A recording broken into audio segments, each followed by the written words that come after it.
Quality और consistent performance के लिए सिर्फ सिल्वर पंप्स एंड मोटर्स, नाम याद रखना। આપણે જે છે તે હવે ખાસ ચર્ચા આજના દિવસની જોઈશું, એટલે ઘણું બધું મહત્વ જે છે તે આજના દિવસનું ટ્રેડિંગ સેશનનું તમને જોવા મળવાનું છે. પણ આવો આગળ વધીએ અને સ્ટોક સ્પેસિફિક તમારે શું ધ્યાન રાખવું, તમારા વોચ લિસ્ટમાં કયા કાઉન્ટર્સ હોવા જોઈએ, ચર્ચા કરીએ. મારા સહયોગી યોમિક આપણી સાથે જોડાઈ રહ્યા છે. યોમિક, ગુડ મોર્નિંગ. જણાવો સૌથી પહેલાં તો સ્ટોક સ્પેસિફિક વોચ લિસ્ટ અને ત્યારબાદ આજે શું શું ખાસ છે તેની પણ ચર્ચા કરીએ.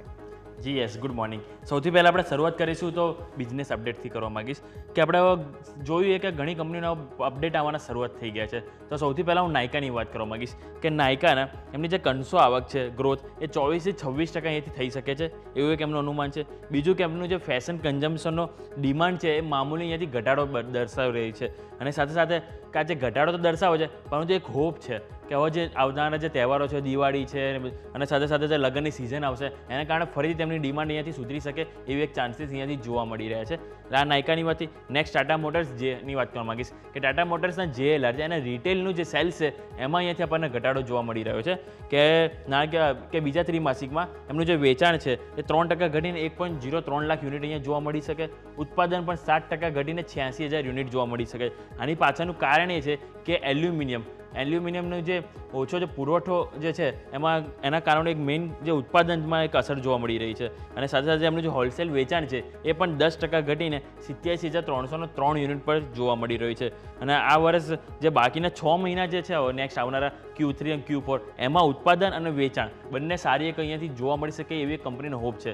પરંતુ બીજા ત્રિમાસિકમાં અહીંયાથી એમને રિટેલ સેલ્સ આંકડો અહીંયાથી ઘટતો જોવા મળી શકે છે. આ વાત હવે ટાટા મોટર્સની.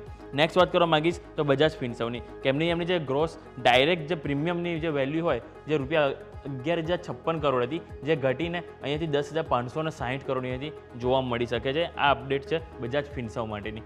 નેક્સ્ટ શોભા કે શોભાનું જે વેચાણ એનો જે Q2 અપડેટ આવે ઘણા બઝિંગ અને શાનદાર આપણે એમ કહી શકાય. કારણ કે એમનું જે સેલ્સ છે એ 16.86 લાખ સ્ક્વેર ફીટથી ઘટીને 9.30 લાખ સ્ક્વેર ફીટ આવ્યું છે. પણ એમનું જે કુલ વેચાણ છે એ પણ આપણે જે વાત કરીએ તો 1724 કરોડથી એને ઘટીને 1179 કરોડ છે. અહીંયા ઘટાડો છે પરંતુ જે અનુમાન હતું એનાથી થોડા સારા નથી એમના જે Q2ના અપડેટ અહીંયાથી જોવા મળી રહ્યા છે. નેક્સ્ટ વાત કરવા માગીશ તો બેલ એટલે કે ભારત ઇલેક્ટ્રોનિક્સ લિમિટેડ કે એમની જે 11 સપ્ટેમ્બરથી હાલ સુધીમાં કુલ રૂપિયા 500 કરોડથી વધુનો ઓર્ડર કંપનીને મળી ચૂક્યા છે. અને અલગ અલગ ડિફેન્સ પ્રોડક્ટ માટેના સ્પેસિફિક ઓર્ડર કંપનીને મળ્યા છે. આ એક ધ્યાન પર રહેશે. બીજું મોઇલ કે મોઇલમાં જે સપ્ટેમ્બરના જે રેકોર્ડ બ્રેક વેચાણ અને ઉત્પાદન અહીંયાથી નોંધાયા છે અને કે એપ્રિલથી સપ્ટેમ્બર વચ્ચે કુલ 7% ઉત્પાદન અને વેચાણ અહીંયાથી કંપનીએ નોંધ્યું છે. અને સાથે સાથે સપ્ટેમ્બરમાં કુલ 1.59 લાખ ટનનું અહીંયાથી સર્વશ્રેષ્ઠ વેચાણનું અહીંયાથી કંપનીએ રેકોર્ડ પણ અહીંયાથી બનાવ્યું છે. એટલે મોઇલ માટે આ એક અહીંયાથી સારા એવા હાંસિલ કર્યા એવું કહી શકાય એમણે રેકોર્ડ. નેક્સ્ટ વાત કરવા માગીશ તો હાઈટેક પાઇપ્સ કે એમણે અહીંયાથી QIP દ્વારા અહીંયાથી કંપની નાણાં એકત્રિત કરી રહી છે અને આજે ગઈકાલથી ઓલરેડી QIP ઓપન થઈ ચૂક્યો છે. અને એની જે ફ્લોર પ્રાઇસની વાત કરું તો આપણને રૂપિયા 194.98 પ્રતિ શેર આપણને અહીંયાથી કંપનીની ફ્લોર પ્રાઇસ જોવા મળી રહી છે.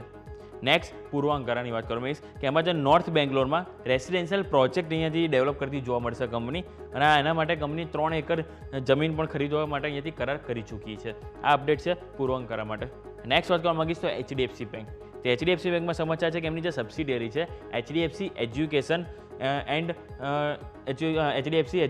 એન્ડ ડેવલપમેન્ટ સર્વિસીસમાં 100% હિસ્સો અહીંયાથી કંપનીએ વેચશે. અને રૂપિયા 192 કરોડમાં વામા સુંદરી ઇન્વેસ્ટમેન્ટ છે એ તેઓ અહીંયાથી હિસ્સો તેમને અહીંયાથી વેચવામાં આવશે. અને જે વામા સુંદરી છે HDFC AMCની અહીંયાથી સબસિડિયરી કંપની છે. એટલે અહીંયા HDFC બેંકમાં એક થોડુંક પરિવર્તન આપણને જોવા મળી શકે છે. નેક્સ્ટ ઇરકોન ઇન્ટરનેશનલના સમાચાર છે કે એમાં જે રૂપિયા 38.7 કરોડનો ક્લેમ એપેક્સ બિલ્ડ દ્વારા અહીંયાથી ઇનિશિએટ કરવામાં આવ્યો છે. અને કુલ આર્બિટ્રલ ટ્રિબ્યુનલ અંતિમ નિર્ણય અહીંયાથી કરતું જોવા મળશે. અને આના માટે જે એપેક્સ બિલ્ડ સીઝ ઇરકોનના જે કોન્ટ્રાક્ટ તરીકે અહીંયાથી કામ કરતું જોવા મળી શકે છે. એટલે આ એક અપડેટ અહીંયા છે ઇરકોન ઇન્ટરનેશનલ માટે. HEG તમારા રડાર પર હોવું જોઈએ કે ન્યુયોર્ક સ્ટોક એક્સચેન્જ છે એના માટે લિસ્ટેડ ગ્રાફટેક ઇન્ટરનેશનલમાં 8.23% અહીંયાથી હિસ્સો તેમાંથી ખરીદ્યો છે.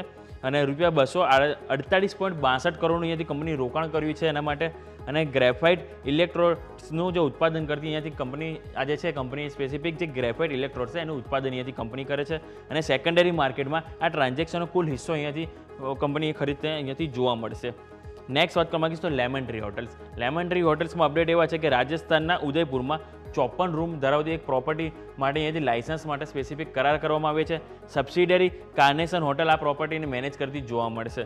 અને આ જે પ્રોપર્ટી છે નાણાકીય વર્ષ 2027થી આપણને કામકાજ શરૂ કરતી જોવા મળશે. આ અપડેટ છે લેમન ટ્રી હોટલ્સ માટે. એટલે કે આ સ્ટોક લિસ્ટ ઘણું લાંબુ છે કે જેની ઉપર તમારે નજર હોવી જોઈએ. બીજું ખાસ કરીને આજે કે ઇવેન્ટ કઈ છે કે જેની ઉપર તમારે નજર હોવી જોઈએ. સ્વાભાવિક છે કે એક તો આજે મંગળવાર એટલે કે આજે તો ફિન નિફ્ટીની વીકલી એક્સપાયરી છે જેની ઉપર તમારે નજર હશે. બીજું કે મેઇન કે હરિયાણા અને જમ્મુ કાશ્મીરના વિધાનસભાની મતગણતરીના પરિણામ આજે આવવાના છે. એટલે એની ઉપર તમારી ખાસ મોટી આજે એક્શન રહેશે. સ્વાભાવિક છે કે આની ઉપર આજે માર્કેટ આપણને રિએક્ટ કરતું પણ જોવા મળશે. સ્વાભાવિક છે કે આપણે કે ગ્લોબલ વોર છે જેનું ટેન્શન છે, આપણે સાથે સાથે જે ચીનનું આપણું જે FIAનું જે ટ્રાન્સફોર્મેશન એ તો આપણે ધ્યાન પર સાથે સાથે કે આ પણ એક ઇવેન્ટ છે કે જ્યાં આજે આપણને એક મોટી ઇમ્પેક્ટ કરતું જોવા મળી શકે માર્કેટમાં. ત્રીજું વાત કરવા માંગીશ તો ટ્રાન્સફોર એન્ડ રેક્ટિફાયર્સ આ કંપનીના જે પરિણામ આવવાના છે કે જેની ઉપર તમારે નજર હોવી જોઈએ. અને બીજું કે આજે પ્રાઇમરી માર્કેટમાં એક IPOની આજે ઓપનિંગ થવા જઈ રહી છે કે જેનું નામ છે ગરુડા કન્સ્ટ્રક્શન એન્ડ એન્જિનિયરિંગ કે જેનું આજે સબસ્ક્રિપ્શન માટે આજે ઓપન થશે અને જેમાં તમે આજે 10 તારીખ સુધી તમે આ IPOમાં અપ્લાય કરી શકશો. તો ઓવરઓલ દરેક સ્ટોક છે કે ઇવેન્ટ સ્પેસિફિક છે કે જેની ઉપર તમારે નજર હોવી જરૂરી છે. Over to yes.